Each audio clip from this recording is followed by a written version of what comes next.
Hi friends, welcome to my channel. మనం ఎంతగానో ఎదురు చూస్తున్న డిఎస్సి నోటిఫికేషన్ అయితే రానే వచ్చిందండి. ఫస్ట్ ఆఫ్ ఆల్ నిన్న టెట్ రిజల్ట్ వచ్చాయి కదా. సో టెట్లో మంచి మార్కులతో క్వాలిఫై అయిన వాళ్ళందరికీ కూడా మనస్ఫూర్తిగా కంగ్రాచులేషన్స్ తెలుపుకుంటున్నాను. ఇంకా క్వాలిఫై కాని వాళ్ళు బాధపడాల్సిన అవసరం ఏం లేదండి. ఎందుకంటారా, రీసెంట్గా కోర్స్ కంప్లీట్ చేసుకున్న వాళ్ళు, అలాగే టెట్ క్వాలిఫై కాని వాళ్లకు మరొక సువర్ణ అవకాశం వచ్చిందనే చెప్పుకోవాలి. ఎందుకంటే డిఎస్సి కంటే ముందు ఇంకొక టెట్ నోటిఫికేషన్ అయితే రాబోతోంది. సో ఇంతవరకు అసలు డిఎస్సికి ఏం ప్రిపరేషన్ మేము కాలేదు, టెట్ కూడా క్వాలిఫై కాలేదు అన్న వాళ్ళు కూడా ఇప్పటి నుండి డిఎస్సికి సీరియస్గా కూర్చున్నారనుకోండి, టెట్ క్వాలిఫై అయ్యి డిఎస్సి పోస్ట్ కూడా ఈజీగా తెచ్చుకోవచ్చండి.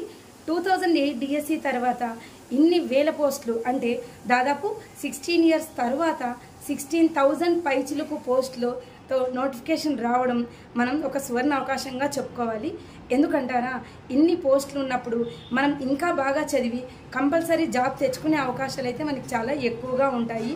ఎన్ని పోస్టులున్నా మనకు కావాల్సింది ఒక్క పోస్టే కదండి.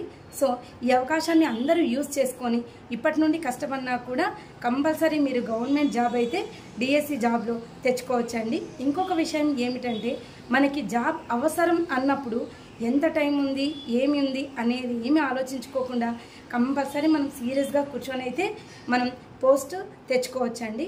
ఇంకొక విషయం ఏమిటంటే, 2008 డిఎస్సిలో నేను పోస్ట్ తెచ్చుకున్నాను. అప్పుడు జస్ట్ 3 మంత్స్ మాత్రమే కూర్చొని చదివి పోస్ట్ అయితే సాధించినానండి. సో అందుకే మనం తలుచుకుంటే కానిదంటూ ఏమీ లేదండి.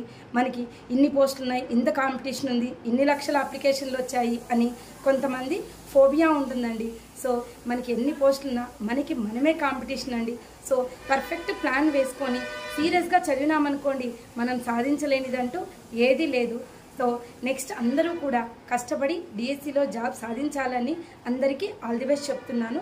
నెక్స్ట్ మరిన్ని ఇంట్రెస్టింగ్ వీడియోస్తో మీ ముందుకు వస్తానండి. All the best.